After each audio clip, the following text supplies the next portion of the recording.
Right breaking news చూస్తున్నాం. Iran కి సంబంధించిన దాడులకి సంబంధించి ఇటు అమెరికా పెద్ద స్కెచ్ వేసిందని చెప్పాలి. అయితే ఇటు అమెరికా ముఖ్యంగా గట్టి వార్నింగ్లే ఇస్తోంది. ఎక్కడ కూడా భయపడకుండా, ఎక్కడ కూడా బెదిరిపోకుండా ఇస్తున్న వార్నింగ్లు కనుక మనం చూసుకున్నట్లయితే నిజంగా ఏంటి ఈ విధంగా ఇంతలాగా ఎందుకు వార్నింగ్స్ ఇస్తోంది అన్నట్టు మనకి ఇక్కడ క్లియర్గా కనిపిస్తుంది. అయితే ఇరాన్లో పెద్ద ఎత్తున దాడులకైతే ఇప్పటికే అమెరికా స్కెచ్ వేసినట్టు కూడా తెలుస్తోంది. ఇటు కార్గ్ ద్వీపం స్వాధీనం, తర్వాత హార్మోజ్ను తెరిపించడమే ప్రధాన లక్ష్యాలుగా కూడా ఇక్కడ మనకి కనిపిస్తోంది. ఇటు ద్విముఖ వ్యూహం అనుసరిస్తోంది అమెరికా. అంటే మొదట F-35 ఫైటర్ జెట్లతో దాడులు చేసింది. అయితే దాని నుంచి తేరుకునే లోపే ఆపరేషన్ గ్రౌండ్ అంటూ కూడా మరొక దాన్ని ప్రవేశపెట్టడం జరిగింది. ఇటు భూతాల దాడులకు సిద్ధంగా మెరైన్ కమాండోలు. అయితే ఇప్పటికీ 5,000 మందికి పైగా కమాండోలు చేరుకుంటున్నట్టు కూడా తెలుస్తోంది. ఫైనల్ కాల్ తర్వాత ఇక పెను విధ్వంసమే జరగబోతుంది అంటూ ఇక తాడో పేడో తేల్చుకునేందుకు ఇరాన్ సిద్ధం, వెల్కమ్ టు హెల్ అంటూ గట్టిగా హెచ్చరికలు కూడా వినిపిస్తున్నాయి. అయితే ఇరాన్పై అడుగుపెట్టిన ప్రతి ఒక్కరూ శవపేటికలోనే తిరిగి వెళ్తారంటూ వార్నింగ్ కూడా ఇస్తున్నారు. అయితే ఈ వార్నింగ్ కనుక మనం చూసుకున్నట్లయితే చాలా గట్టిగానే వార్నింగ్లు ఇచ్చుకున్నట్టు తెలుస్తుంది. ఎందుకంటే ఇరాన్ పైన కనుక అడుగు పెడితే అది శవపేటికలోనే, అంటే జనాలు చనిపోయి మాత్రమే మీరు తిరిగి వెళ్తారు తప్ప ప్రాణాలతో ఎవరు కూడా ఇరాన్కి తిరిగి వెళ్ళరు అన్నట్టు ఈ చేస్తున్న వార్నింగ్స్ కనుక మనం చూసుకున్నట్లయితే ఇంకా ఈ యొక్క యుద్ధాన్ని పెంచేటట్టే మనకి కనిపిస్తుంది. అంటే అగ్గికి ఆద్యం పోసినట్టు అంటారు చూడండి, అదే విధంగా వీళ్ళు ప్రతి దాడులు చేసుకోవడం, అయితే ఈ విధంగా మాటలు యుద్ధాలు చేసుకోవడం మనం చూస్తున్నాం. ఎక్కడ కూడా తగ్గని పరిస్థితులు, తగ్గని వాతావరణమే మనకి క్లియర్గా కనిపిస్తుంది. అయితే ఇప్పటికే మనం చూసుకున్నట్లయితే ఇటు ఇరాన్కి సంబంధించి పెద్ద ఎత్తున దాడులకి అమెరికా స్కెచ్ వేసిందా అంటే ఎస్, అవుననే మనకి మాటలు వినిపిస్తూ ఉన్నాయి. ఇటు ఇరాన్ ఎన్ని హెచ్చరికలు జారీ చేసినా, లేకపోతే ఇటు అమెరికా ఎక్కడ కూడా తగ్గకుండా లోపల, అంటే వాళ్ళలో ఉన్న ప్రజలే ట్రంప్కి ఎదురు తిరిగినా కూడా ఎక్కడ కూడా ట్రంప్ తగ్గని పరిస్థితులు మనం చూస్తూ ఉన్నాం. సో ఈ నేపథ్యంలోని దాడులకి మరొక స్కెచ్, అంటే మరి ఇంకా ఏ విధంగా మనం స్కెచ్ చేయాలి, ఇంకా ఏ విధంగా ఇరాన్ని దెబ్బతీయాలి అన్న విధంగానే ఎత్తులకు పై ఎత్తులు వేసుకుంటూ వెళ్తున్న పరిస్థితులు మనం ఇక్కడ చూస్తూ ఉన్నాం. మరైతే ఇటు కార్గ్ ద్వీపం స్వాధీనం, అలాగే హార్మోన్ను కూడా తెరిపించడమే ఇక్కడ ప్రధాన లక్ష్యాలుగా కూడా కనిపిస్తున్నాయి. మరైతే ఇటువంటి వాదాపవాద అంటే మొత్తం కూడా చూస్తున్నాయి. ఈ దాడులకి సంబంధించి ఏ విధంగా ఒకరినొకరు హెచ్చరించుకుంటున్నారో మనం చూస్తూ ఉన్నాము. మరి ఇదే విధంగా కనుక కొనసాగినట్లయితే అంటే ఎక్కడైనా ఏదో ఒక రోజు ఈ దాడులు తగ్గే అవకాశం ఉంటుంది. ఈ రెండు తెలుగు దేశాలు ఎక్కడో ఒక దగ్గర కొంచెమైనా తగ్గి అంటే ఒక సామరస్యానికి వచ్చి ఏదో ఒకటి మాట్లాడుకుంటారు అనుకున్నాము. బట్ ఈ విధంగా దాడులు చేసుకోవడం ఏంటి, అండ్ ఇక్కడ కూడా గట్టిగా వార్నింగ్లు కూడా ఇచ్చుకుంటున్నారు. మరి దీని గురించి పూర్తి అప్డేట్స్ తెలుసుకుందాం.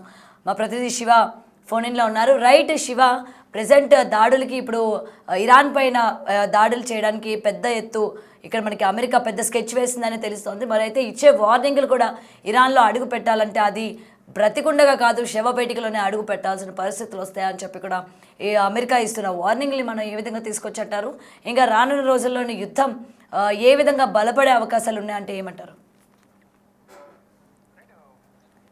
తాజా పరిణామాలు చూస్తుంటే యుద్ధం మరింత తీవ్ర స్థాయికి చేరే అవకాశం అయితే ప్రధానంగా కనిపిస్తోంది. ఒకవైపు ఇరాన్ తన బలాన్ని పెంచుకుంటూ పోతూ అమెరికాపై దాడి చేసేందుకు ప్రయత్నాలు చేస్తున్నాయి. ఇండైరెక్ట్ గా చైనా, రష్యా సహకరిస్తున్నాయి. మరోవైపు హౌతీలు, హిజ్బుల్లాస్ ను కూడా సపోర్ట్ తీసుకుని ఇప్పుడు దాడులు చేస్తోంది. అయితే ఇప్పుడు ఇరాన్ లో పెద్ద ఎత్తున దాడులు చేసేందుకు అమెరికా కూడా స్కెచ్ వేసిన పరిస్థితి కనిపిస్తుంది. కర్గ్ ద్వీపం స్వాధీనం చేసుకోవడం, ఇరాన్ కు సంబంధించిన ఈ కర్గ్ ద్వీపం ఏదైతే ఉందో చమురు నిల్వలు ఎక్కువగా అక్కడ నుంచే చమురు అనేది ఎక్కువగా ఉత్పత్తి అవుతుంటుంది. అటువంటి కర్గ్ ద్వీపం స్వాధీనం చేసుకోవడం, హర్మూజ్ ను తెరిపించడమే ప్రధాన లక్ష్యాలుగా ఈ ద్విముఖ వ్యూహం అనుసరిస్తుంది అమెరికా. ఇక మొదట F-35 ఫైటర్ జెట్లతో దాడులు చేయాలి. దాన్ని తేరుకునే లేకపోయి ఆపరేషన్ గ్రౌండ్ భూతల దాడులకు సిద్ధంగా మైరన్ కమాండ్ లను సిద్ధం చేసినట్టు తెలుస్తుంది. ఇప్పటికే 5,000 మందికి పైగా కమాండోలు అక్కడికి చేరుకున్నారు అనేది తెలుస్తుంది. ఇక ఫైనల్ కాల్ తర్వాత విధ్వంసం సృష్టించే విధంగా కూడా అమెరికా దాడులు చేసేందుకు ప్రణాళికను సిద్ధం చేసింది. అటు తాడోపేడో తెలుసుకునేందుకు ఇరాన్ కూడా సై అంటే సై అంటున్న పరిస్థితి కనిపిస్తోంది. ఇక వెల్కమ్ టు హెల్ అంటూ గట్టిగా హెచ్చరికలు చేసుకుంటున్నారు.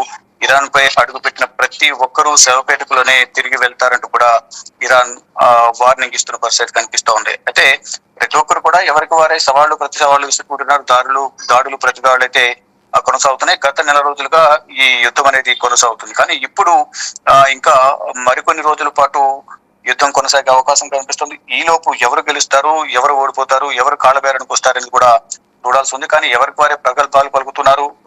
వైపు ఇరాన్ మొత్తం అందరినీ సపోర్ట్ తీసుకుని ఇంకా యుద్ధం చేస్తాము, వెనుకడుగు వేసేది లేదంటూ ఇరాన్ అంటుంటే భారీ స్కెచ్ వేసి ఇరాన్ ను స్వాధీనం చేసుకుంటాము, కర్గ్ ద్వీపాన్ని మరోవైపు హర్ముజ్ జలసంధిని ఓపెన్ చేస్తాము అనేది అమెరికా చెప్తోంది. కానీ ఇక్కడ ఇజ్రాయెల్ అలాగే అమెరికాకు సంబంధించిన ప్రజల నుంచి అయితే తీవ్ర వ్యతిరేకత వ్యక్తం అవుతుంది. అయినప్పటికీ కూడా యుద్ధం చేసి గెలిచి తీరుతామంటూ ట్రంప్ చెప్తూ ఉన్నారు. మరోవైపు ఇటు ఇరాన్ కూడా దేనికైనా మేము సిద్ధంగా ఉన్నామంటూ వీరు కూడా ప్రతిదాడులకు సై అంటూ ఉన్నారు. ఇక మొత్తం 3,500 మంది మెరైన్లతో కూడిన యుఎస్ఎస్ ట్రిపోలి యుద్ధ నౌక రంగంలోకి దిగినట్టు తెలుస్తుంది. అయితే ఇరాన్ గడ్డను స్వాధీనం చేసుకోవడం కంటే అక్కడ అమెరికా సైనికులను రక్షించుకోవడమే అసలైన సవాల్ అంటూ కూడా రక్షణ నిపుణులు ఈ అమెరికా అధ్యక్షుడు ట్రంప్ ను హెచ్చరిస్తున్నారు. అటు అమెరికా అధ్యక్షుడు ట్రంప్ ఇరాన్ కు చివరి హెచ్చరిక కూడా జారీ చేశారు. ఒప్పందానికి అంగీకరించకపోతే ప్రచండ యుద్ధం తప్పదని కూడా ఇరాన్ సైనిక పరంగా ఓడిపోయిందంటూ కూడా గ్రహించాలని స్పష్టం చేశారు. అంటే మొదటి నుంచి కూడా యుద్ధం మొదలైన వారం రోజుల తర్వాత నుంచి కూడా క్షిపణులు, వైమానిక స్థావరాలు, సైనిక వ్యవస్థ ఏమీ లేని ఇరాన్ మాపై ఏ విధంగా దాడి చేస్తుంది, ఏ విధంగా గెలుస్తుంది, బేషరతుగా లొంగిపోవాలి, ఎటువంటి ఒప్పందాలు ఉండవు, వారి అందరూ కూడా పదవిని తప్పుకోవడం ద్వారా ఇరాన్ ప్రజలకు ఆమోదయోగ్యమైన వారిని నాయకునిగా ఎన్నుకుని ఇరాన్ అభివృద్ధికి మేము సహకరిస్తాం ఆర్థికంగా అనేది ప్రధానంగా ట్రంప్ మొదటి నుంచి చెప్తున్నారు. కానీ ఇప్పుడు ఇంకా దాడులన్నీ కూడా కొనసాగుతున్నాయి. ఇంకా అమెరికా బలగాలను ఇరాన్ కూడా హెచ్చరించింది. వెల్కమ్ టు హెల్ అంటూ కూడా గట్టిగా వార్నింగ్ ఇచ్చింది. ఇరాన్ పై అడుగు పెట్టిన ప్రతి ఒక్కరు కూడా శవపేటికలను తిరిగి వెళ్తారని కూడా ప్రకటించింది. ప్రాణాలతో ఎవరు తిరిగి వెళ్లరు, వారంతా కూడా శవపేటికలను తిరిగి వెళ్తారంటూ కూడా ఒక హెచ్చరికను జారీ చేసింది. కానీ దేశ అధినేతలు ఒకరికొకరు హెచ్చరికలు జారీ చేసుకుంటున్నారు. కానీ ఇక్కడ యుద్ధం చేయడం ద్వారా సైన్యం ఇరువైపులా కూడా ప్రాణాలు కోల్పోతుంది.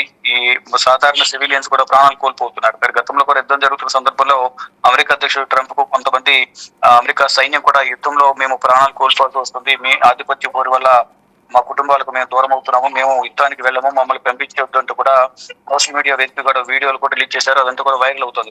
కొంతమంది కన్నీటి పరిశ్రమతో కూడా వీడియోస్ రిలీజ్ చేసిన పరిస్థితి కనిపించింది. కానీ ఇప్పుడు ఇంకా ఈ యుద్ధం అనేది కొనసాగుతున్న నేపథ్యంలో ఇంకా ఎన్ని రోజులు యుద్ధం కొనసాగుతుంది, దీని ద్వారా ప్రజలు ఇంకెన్ని ఇబ్బందులు పడాలి అనేది దానిపై కూడా తీవ్రమైన చర్చ అయితే కొనసాగుతుంది.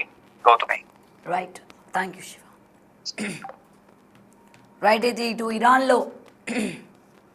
ఇరాన్లో పెద్ద ఎత్తున దాడులకు అమెరికా స్కెచ్ వేసినట్టు కూడా తెలుస్తోంది. ఇటు కార్గ్ ద్వీపం స్వాధీనం అలాగే హర్ముజ్ను తెరిపించడమే ప్రధాన లక్ష్యాలుగా కూడా తెలుస్తుంది. అయితే ద్విముఖ వ్యూహం అనుసరిస్తున్న అమెరికా మొదట F-35 ఫైటర్ జెట్లతో దాడులు చేసినట్టు, అలాగే దాని నుంచి తేరుకునే లోపే ఆపరేషన్ గ్రౌండ్ అని భూదళ దాడులకు సిద్ధంగా మైరన్ కమాండోలు కూడా ఇప్పటికే రావడం కూడా జరిగింది. అయితే ఇప్పటికే చేరుకున్న 5,000 మందికి పైగా కమాండోలు ఫైనల్ కాల్ తర్వాత ఇక పెను విధ్వంసమే అన్నట్టు కూడా తెలుస్తోంది. అటు తాడో పేడో తేల్చుకునేందుకు ఇరాన్ సిద్ధమంటుంది. అయితే వెల్కమ్ టు హెల్ అంటూ గట్టిగా హెచ్చరికలు కూడా జారీ చేస్తుంది. మరి అయితే ఇటు రెండు దేశాల నుంచి ఉన్న వాళ్ళందరూ కూడా ఈ విధంగా పోటాపోటీగా మాటల యుద్ధం అన్నది ఏ విధంగా చేసుకుంటున్నారో మనం చూస్తూ ఉన్నాము. అంటే ఎక్కువ శాతం రెచ్చగొట్టే విధంగా మాట్లాడడం, లేకపోతే మీరు ఇక్కడికి వస్తే మేము మీ అంతు చూస్తాము అని చెప్పి ఒక దేశాన్ని ఇంకొక దేశం ఈ విధంగా హెచ్చరించుకోవడం, అంటే ఇటు ఇరాన్ని అమెరికా, తర్వాత అమెరికాని ఇరాన్, అంటే ఈ హెచ్చరికలు మనం చూసుకున్నట్లయితే యుద్ధ వాతావరణం ఇంకా రానున్న రోజుల్లోని ఏ విధంగా పెరిగే అవకాశాలు ఉన్నాయో కూడా మనకి వీళ్ళ యొక్క ఏదైతే చేస్తూ ఉన్నారో వాదోపవాదాలు, దాని నుంచి మనకి క్లియర్గా తెలుస్తోంది. మరి చూడాలి అసలు ఏ విధంగా ఉండబోతుంది ఏంటి, మరి ఈ యొక్క మాటలతో చేసే యుద్ధం చేతల్లో ఇంకెంత తీవ్ర స్థాయికి చేరుతుందా, లేకపోతే ఇది తగ్గే ముఖం అన్నది మనకి ఎక్కడ కనిపించట్లేదు, అంటే తగ్గే పరిస్థితులు మనకి ఎక్కడ కనిపించట్లేదు, చూడాలి.